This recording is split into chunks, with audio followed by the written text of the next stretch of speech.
Welcome to another Candid conversation with Chaos to Calm, Candice and Siobhan. I, of course, am Siobhan. You've got the lovely Candice beside me. And today we are pumped to be joined by this burst of energy and sunshine, Christine Dainard, who is the owner of Buzz Tour Company, which is actually a day trip experience here in the greater region of Ontario.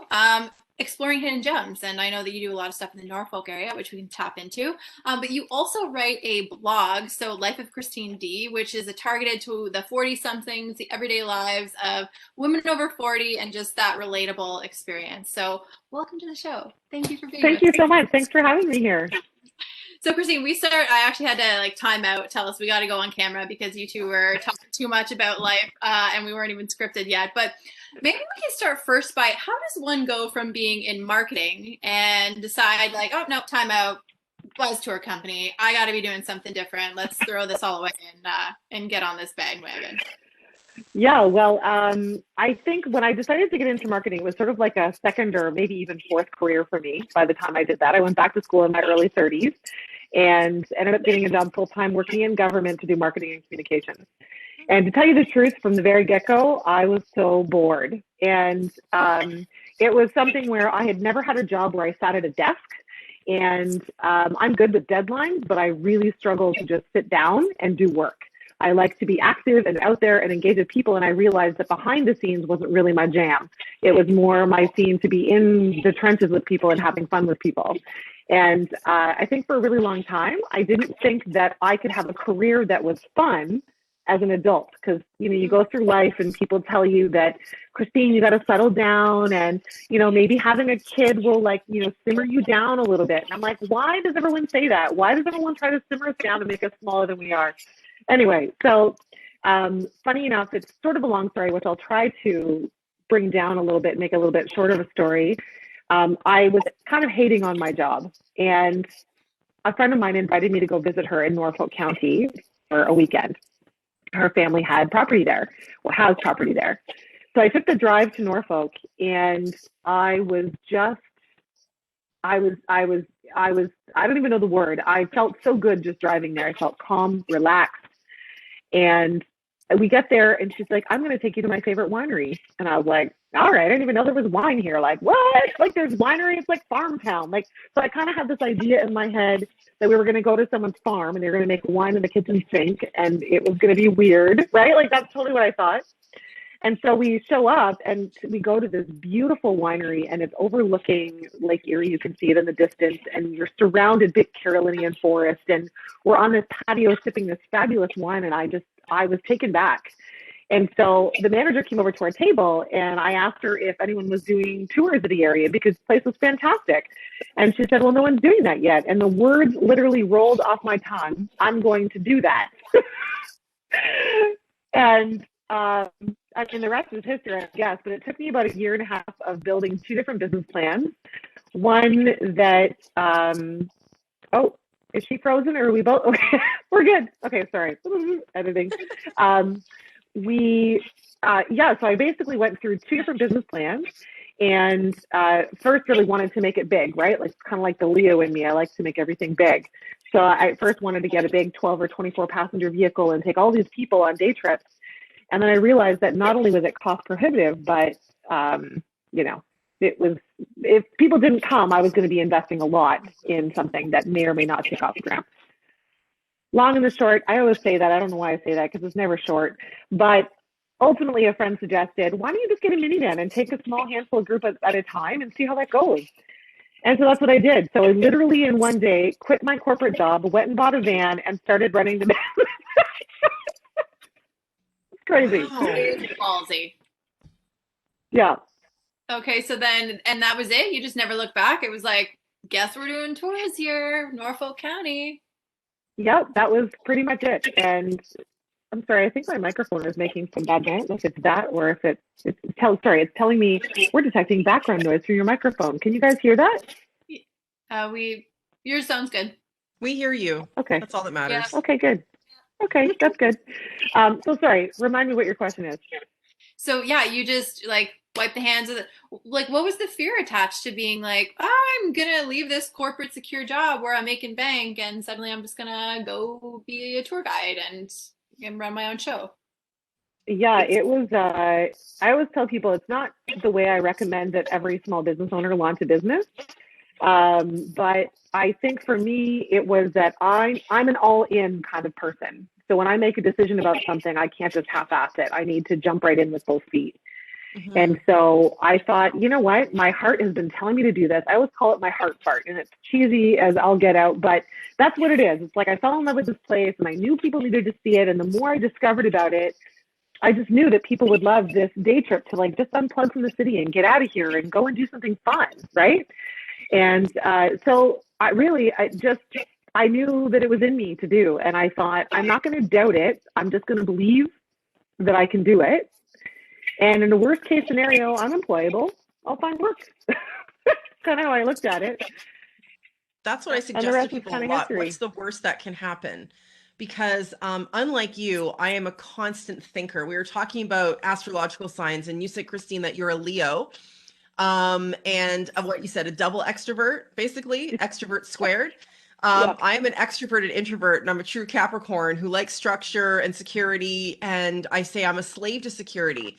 And I would love to have the courage to just the belief. And I believe in success. And I think the way that you said that is, you know, you just believed, you had a vision of what it was going to look like, and that you were so confident that people would come. Because how could they not want to go on a day trip to this amazing area? And how would they not want to choose you to guide them? Because you're just so effervescent and bubbly and personable. But that fear of, you know, the what if, and I love that your answer was like, I'm employable. Damn, I'm like, you know, and I think that's really amazing. So I'm curious about, you know, for people who might not be so, I don't know if it's confidence or Ballsy.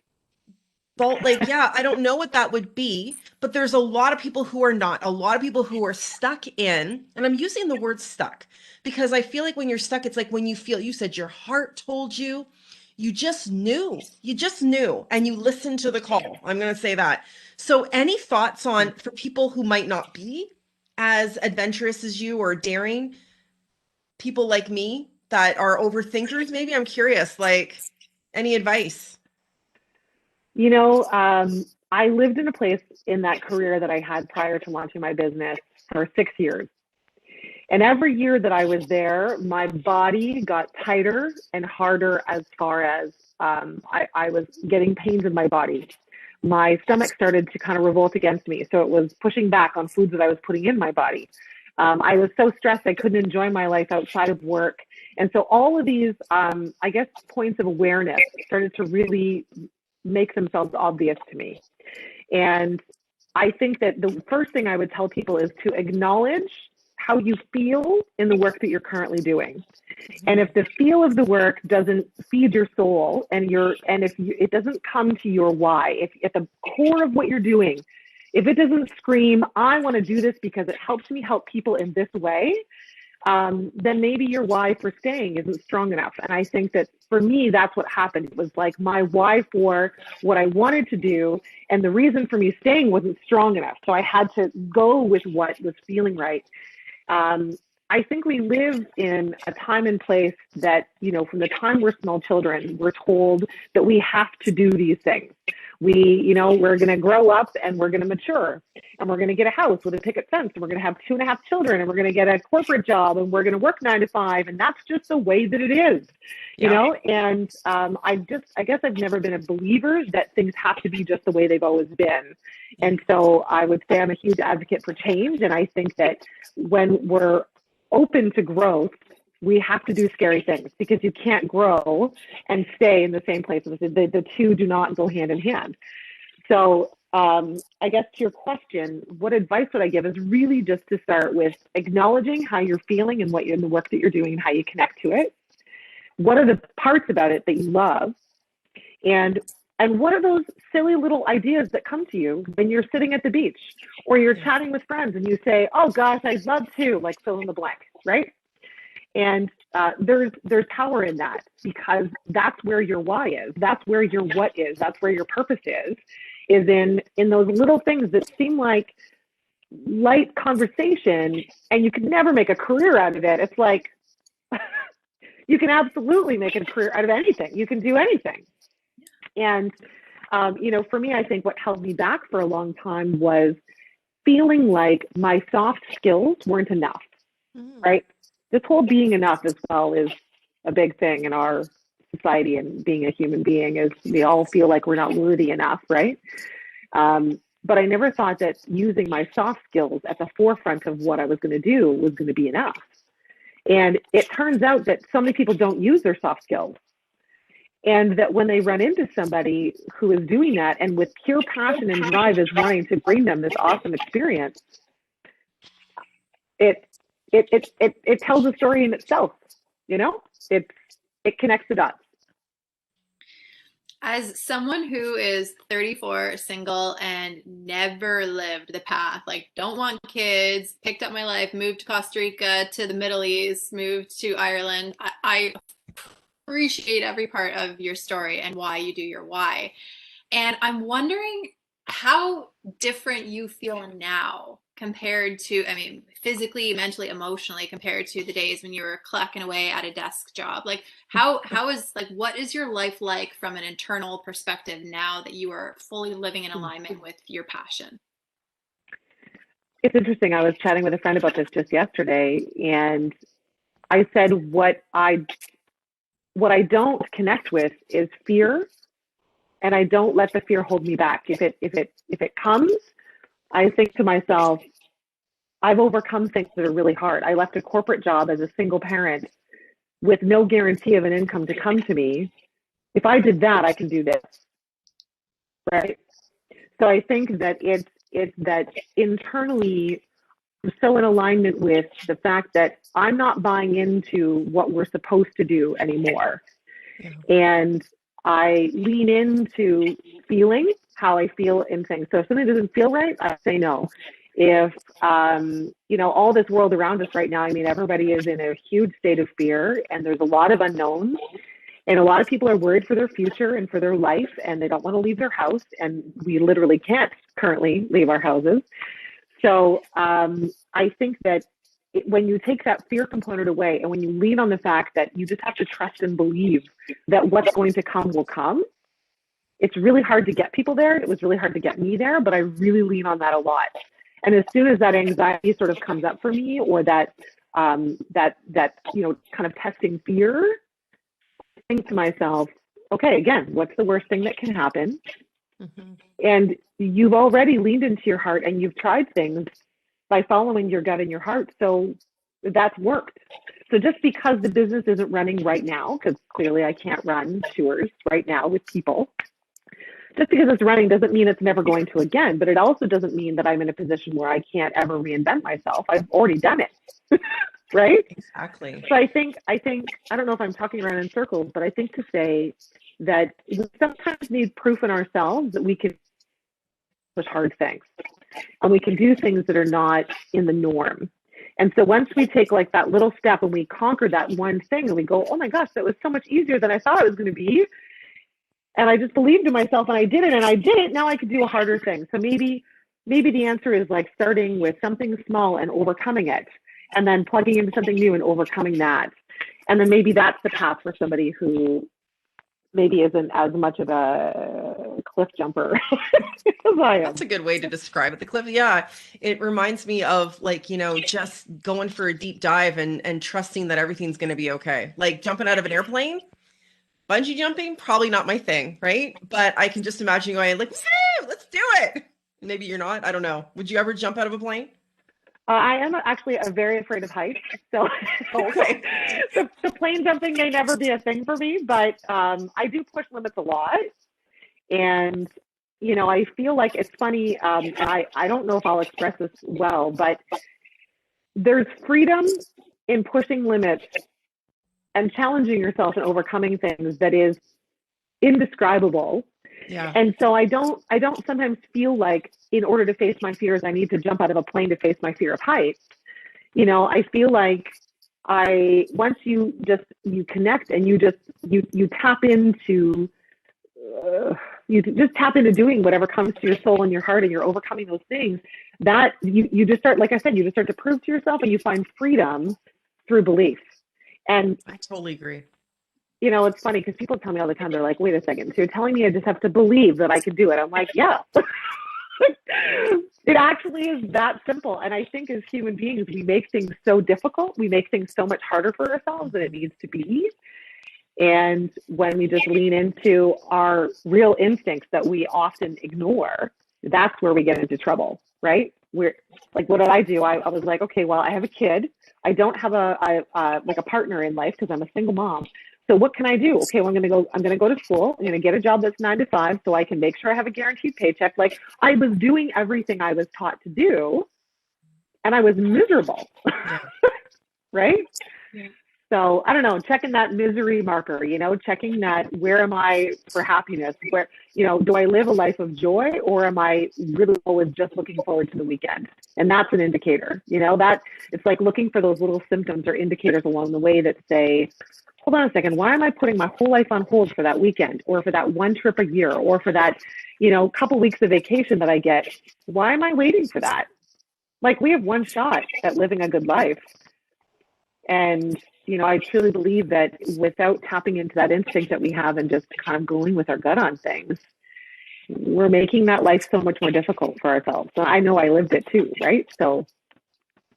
And it's so inspiring to hear somebody who's actually taken life and said, this is life on my terms. I'm doing this shit the way I want to do it, and not have anybody else says that it needs to be done and scripted, because it is very easy. And I'm at that age right now where people are like, oh, so you not married, no kids. And I'm like, yeah, no, it's not. I'm trying to move to a different country right now. I'm busy. Like, can't do that. But so now that you have, your business has had to shift and you're not afraid to jump into that fear, how have you pivoted with COVID in what you're doing and how you're showing up with the Buzz Tour? Well, it's changed a few times. And I think anybody in business right now has had to change and modify several times to accommodate what's happening, because it changes all the time. So at first, I just started doing what I called Wine Night Wednesdays, where I would offer these free events. People could just sign up for them, and I'd bring in, you know, a sommelier from one of the wineries, or we would bring in a chef locally, and we'd make food together, or just a place to connect, right? And then the world sort of opened up a little bit in the summer, and people were interested in going for tours. So I relaunched sort of to a certain degree for the summer. But then, of course, I could see what was going on in the world, and I thought it would be ignorant of me to assume that this is not going to continue to impact my business. So what can I do? And I took a few, I guess it just took some time to lean into what do I do for people, and how can I transform that into something virtual? And, you know, again, I lean on those soft skills. It's like, people feel good when I bring my smile and I dance around and look like an idiot, and I'm, you know, comfortable just being myself, and they feel good in that. So I'm like, that's why I have to find something that I can just do where I can help people feel good, because people feel awful right now. People are depressed. Their suicide rates are high. Like, there's so much going on right now that if I could do this one thing, I was put on this planet to bring joy. I'm most certain of it. And so I decided that's just what I'm going to do. So in the last number of weeks, I've been offering virtual experiences. I've connected with a couple partners in the region. And so I have a friend who's a DJ. And so he does live DJ. We play a game of music bingo.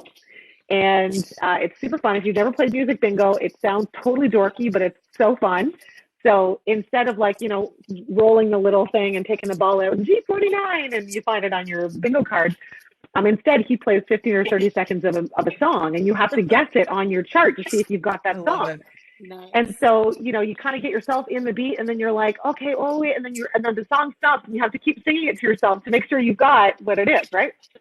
So there's a bit of a challenge in it. And so we play for, like, you know, whatever, a line, and then 4 corners and a full card. And depending on the event, and if it's a corporate event, or if it's a public event, or if I've got sort of buy-in from other local businesses, we'll give away prizes. And I'm working with another company called Magical Mirror Photo Booth, and they basically have found a way to virtually provide like a photo of you in this event. So people essentially take a selfie and then upload it into this QR code, and they get spat back a picture in their phone that's them of the event. And we've, like, personalized each photo with a template so that it's commemorative of their experience with us, right?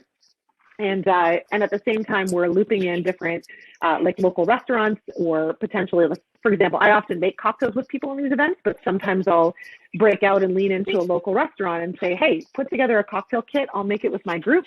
They can come and pick it up from you, and we'll make it together in our events. So that's some of trying to support other small local businesses, and also bring light to, that joy factor, bringing people into a space where they can just pretend that what's happening in the outside world isn't happening, and they can literally, I make them jump up and down in their living room. I mean, it's pretty fun. Yeah. That sounds excellent. I also noticed that today is Friday, so Yeah, I was just thinking that. Like, what's going on today? Like, so on Cocktails most with Fridays, Christine.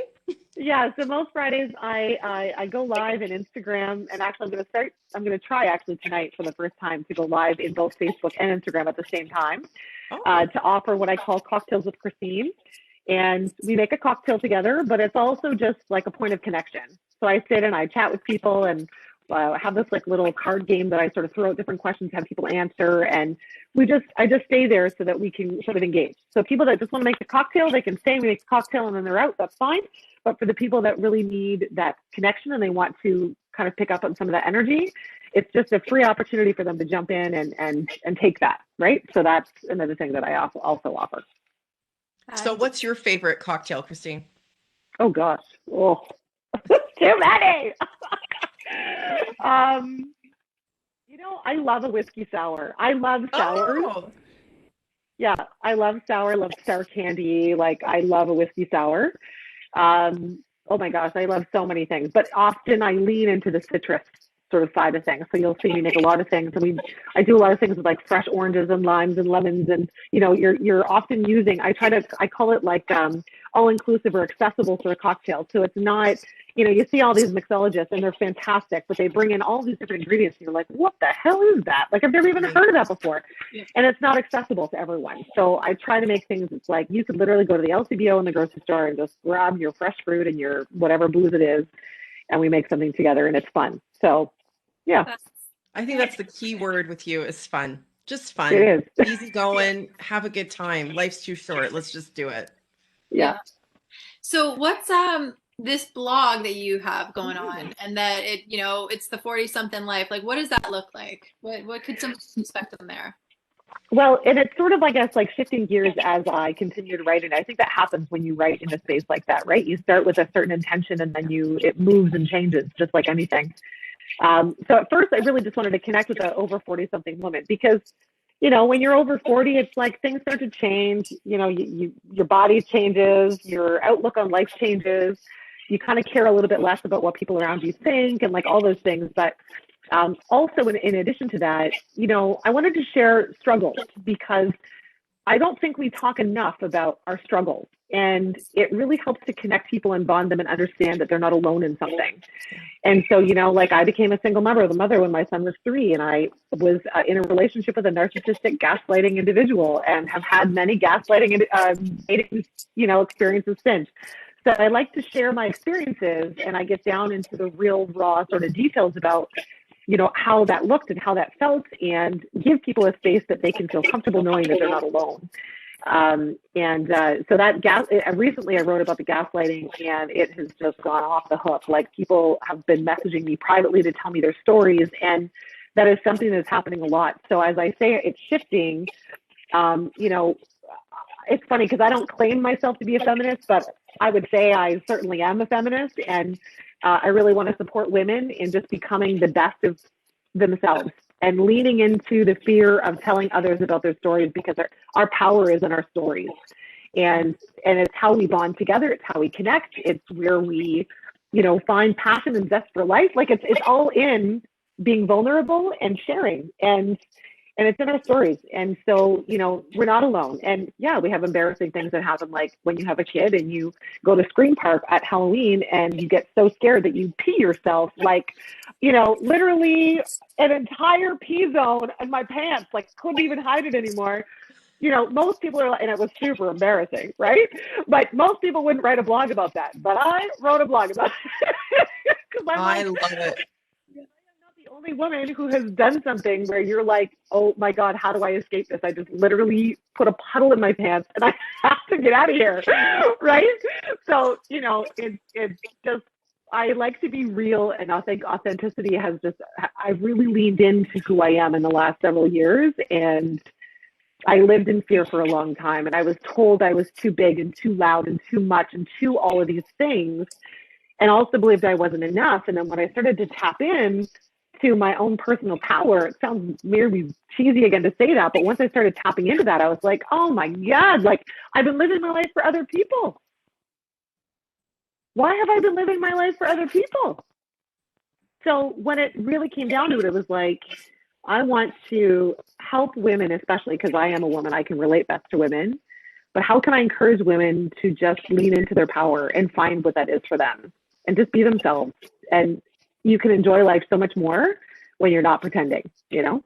Absolutely. You know, it's interesting. You mentioned the soft skills, and as a high school teacher who teaches that stuff, I know soft skills are basically who you are. It's your personality. It's all those things that you described about being larger than life, personality plus.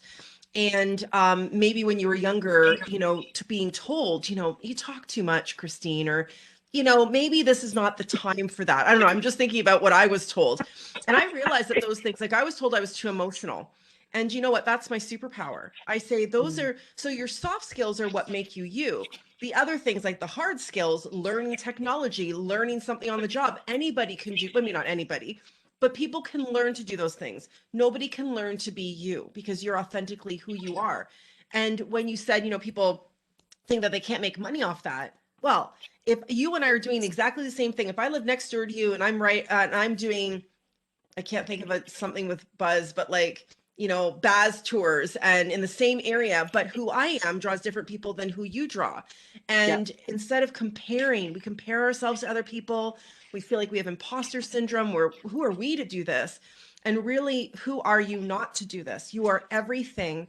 And you are right in the end, who you are authentically. When the more you are you, the more you draw to you the exact people. Because otherwise, I think you draw confusion. Because if you're trying to be something, right? Yeah. I think the universe is like, I don't really know, because that's not who you are, but here's some stuff. And then you're unhappy, dissatisfied, confused about the people that you're drawing to you, the gaslighter, the narcissist. The more you're you, the more things, and it's all about belief. Like what you're sharing with our listeners is really about, I think if I'm just putting some stuff in there, but it's really about letting go of control. I describe myself as being structure, blah, blah, blah, blah, blah, definitely based in fear of the unknown. And life is full of unknowns, and embracing change is what you do. And I think it's fabulous that that's what you're bringing through your blog, your tours, and even your cocktails with Christine on Fridays. It's a way for connection. Well, and like you said, I mean, it's a way to show people that, you know what, I am being completely myself in that space. And, you know, if there's anything I would encourage people to look at is, you know, if you're noticing that the things that you're doing in your life, you're getting a lot of pushback. So like you really think you want to do this thing and it just isn't working out. And no matter what you try, it keeps pushing back at you. It doesn't mean that it's never going to happen, but it probably means it's not the right time. Or maybe it's not for you, but you haven't decided exactly what it is that you want, and you haven't leaned into exactly where the direction you're supposed to go. And literally the universe is trying to push you in that direction, right? Like I think about all the things I failed at in life. I'm like, God, there's a list of them so long, I can't even start, right? But all the list of things that I failed at were lessons to teach me and push me into the new spaces that I was moving into, and has found me here now. So if nothing else, you know, me finding myself and being comfortable with who I am and being all of me, if I can inspire one other person to lean into who they are and just live an authentic life, like, man, I've won, you know, like that would be music for me to know that that has made an impact for the positive in that way. That is, I feel like, an excellent way to like sum up and wrap up like such a beautiful message. If there was any other words of wisdom, I know you've said so many, but if there's anything else that you thought of off the top of your head that maybe you would want to impart or leave for other people as maybe a way to live their life, or just from your own learnings, what would that be? I would say primarily is to your circle of friends and people that you spend the most time with are the most important. And if you're trying to live an authentic life and become more than where you're at or grow, and your circle of people is not interested in growing, You will be held back by the people that you surround yourself with if you allow it. So, and it's really hard to push back against that, right? It's really like I was in an event just last week, and someone messaged me in the event and said, how do I deal with the fact that I'm going to start growing as a person, and I'm not going to put up these boundaries, and I'm not going to allow these things to continue to happen. How do I deal with the friends that I have that aren't going to like that? And I said, you're going to have to be okay with that. You're going to have to be able to know, first of all, you have to believe and know that, kind of like what you were saying earlier, Candice, is that if you are being truly authentic to you, and you're doing everything that you can bring your best gift and superpowers into this world and make a difference, you're doing the right thing, and you're going to start to attract people that want to be there with you, instead of being with the people that feel safe, just as things are, right? And if you can't carry them into a space of growth with you, you might have to leave them behind. And that's really hard to do. And it's not that you want to leave friends behind, right? But you can't stay emotionally attached to people that aren't willing to see you in your greatness and the best that you can be, and don't have the full intention of being in full support of you being that person, if they're not willing to bring themselves to the table in the same way. So I would say that it's certainly those that you surround yourself with are the most important impact on your progression through your self-development. Yeah. I always say, be around people who are doing what you want to do. Yeah. Who are lifting up, supporting you, inspiring you, teaching you, all those things, because it definitely makes a difference. And I think that's what you're just sharing. Wow. I don't know. I feel like I've gotten so many great ideas, and just a great reminder to just let go, believe, and then jump in and, I don't know, live life to the fullest. Yeah. And you know what? We have 9 lives. Really, we do. We don't think we do, but we do. And I always look at it like, you know what? I keep trying all these different things, keep trying different careers, dating different people, like whatever. I keep trying new things. I'm like, I'm still here.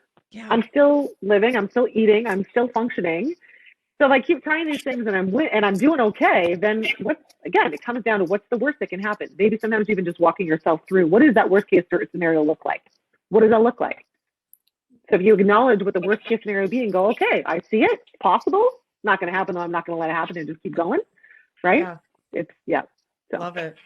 We appreciate you being here. And it, like Candice said, it is such a beautiful lesson to go, we don't have to live by society's version of our best life. And I know somebody who has done that and felt wildly depressed and very unfulfilled and gone, I don't know what the point is. And finally, when I came back to my own path and was in alignment with like my weird, it was like, fuck, life is so much nicer this way. I get to do amazing things. And it's so great to hear people who are actually living in that truth and approaching life with that curiosity of, I just want to see what will happen. I just want to see if I can do this thing. I just want to see what this is like.